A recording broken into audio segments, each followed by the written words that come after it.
India और England के बीच second test match यानी कि बर्मिंघम में चल रहा है और बर्मिंघम में सेकंड टेस्ट मैच में टीम इंडिया लगभग जीत के करीब है, यानी कि एक दिन का खेल और बचा है।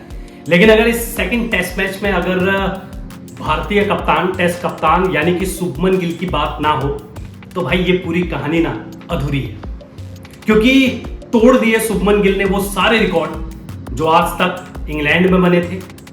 तोड़ दिए वो सारे मिथ लोगों के, जो लोग कहते थे कि भाई शुभमन गिल टेस्ट के फॉर्मेट में उतने अच्छे बैट्समैन नहीं है जितने वो वनडे और टी20 में हैं, और तोड़ देंगे आने वाले टाइम में, यानी कि कल के दिन वो तोड़ भी सकते हैं जब भारतीय टीम 1-1 के बराबर पर होगी, इसमें कोई डाउट नहीं है।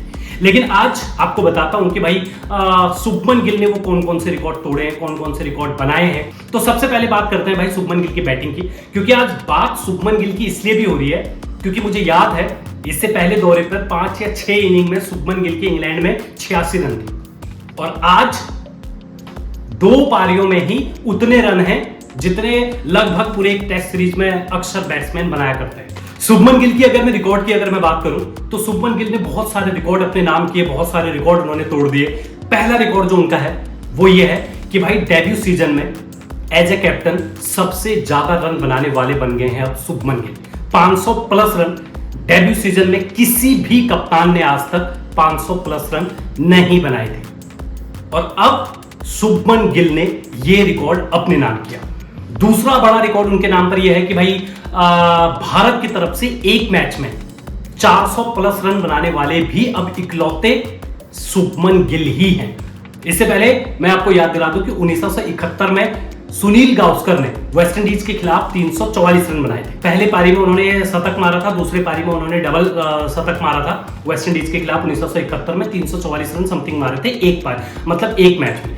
उसके बाद आज शुभमन गिल 400 प्लस रन पहुंच चुके हैं एक मैच में। ऐसा करने वाले वो पहले यानी कि भारतीय बन चुके हैं। दूसरे नंबर पर अब सुनील गावस्कर है। तीसरा बड़ा रिकॉर्ड उनका यह है कि भाई पहले पारी में, एक मैच के पहले पारी में दोहरा शतक, दूसरे पारी में शतक मारना, ऐसा करने वाले वो दूसरे बल्लेबाज हैं भाई। तो मेरे हिसाब से शुभमन गिल, और दूसरे पारी में भी उन्होंने 150 प्लस रन मारे हैं भाई। दूसरे पारी में भी 150 प्लस रन, पहले पारी में 269, दूसरे पारी में 150 प्लस, ऐसा करने वाले अब शुभमन गिल ही हैं। तीसरा रिकॉर्ड उन्होंने, चौथा रिकॉर्ड उन्होंने पहले ही कर लिया था भाई। एशिया के वो ऐसे पहले कप्तान बन चुके हैं जिन्होंने इंग्लैंड में दोहरा शतक बनाया। भाई शुभमन गिल वो सब कुछ कर रहे हैं जो एक कप्तान को करना चाहिए। और शुभमन गिल की तारीफ में आज यार बैटिंग की इसलिए भी नहीं कर रहा ना, क्योंकि यार शुभमन गिल अब प्रिंस से किंग बनने की राह में है भाई। ये मैं इसलिए कह रहा हूं कि प्रिंस से वो किंग बनने की राह में इसलिए है, मैं विराट कोहली के साथ उनका कंपेयर नहीं कर रहा हूं, लेकिन उनके पद चिन्हों पर शुभमन गिल जरूर जाना है। क्योंकि भाई पहले नंबर पर तो ये था कि भाई चौथे नंबर पर बैटिंग कौन करेगा। तो एज ए कैप्टन, एक कैप्टन का दायित्व होता है, किंग का अपना ये दायित्व होता है कि भाई आप जितने भी मेंबर हैं वो अपने कंफर्टेबल जोन पे खेलें। अगर बलिदानी किसी को देनी है तो मैं दूंगा। तो चौथे नंबर पर शुभमन गिल आए खेलने के लिए, और इस चौथे नंबर को फिल उन्होंने इतने अच्छे तरीके से किया कि शायद ये सालों तक याद रखा जाएगा कि भाई शुभमन गिल आए थे चौथे नंबर में टेस्ट में और उन्होंने बेहतर किया था। शुभमन गिल की बात इसलिए भी क्योंकि इससे पहले इंग्लैंड में 4 या 5 इनिंग में उनके 86 रन थे भाई, और आज एक ही मैच में सारे रिकॉर्ड तोड़ दिए।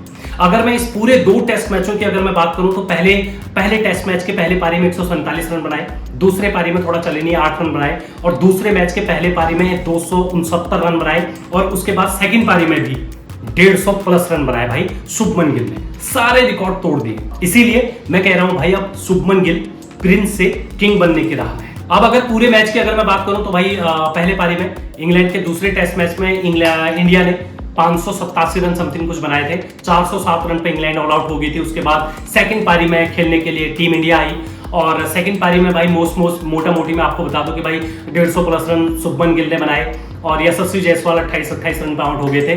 उसके बाद केएल राहुल, पंत और जडेजा तीनों ने अर्धशतक बनाया भाई, और बेहतरीन खेलते हुए 550 प्लस रन जा चुका है। और मुझे लगता है कि भाई यहां से टीम इंडिया को हारना नहीं चाहिए, क्योंकि हिस्ट्री ये कहती है कि भाई चौथे या 5वें दिन या 1.5 दिनों में आज तक ऐसा कभी नहीं हुआ टेस्ट इतिहास में जब कभी भी 500 या 400 प्लस रन भी चेज हुए हों।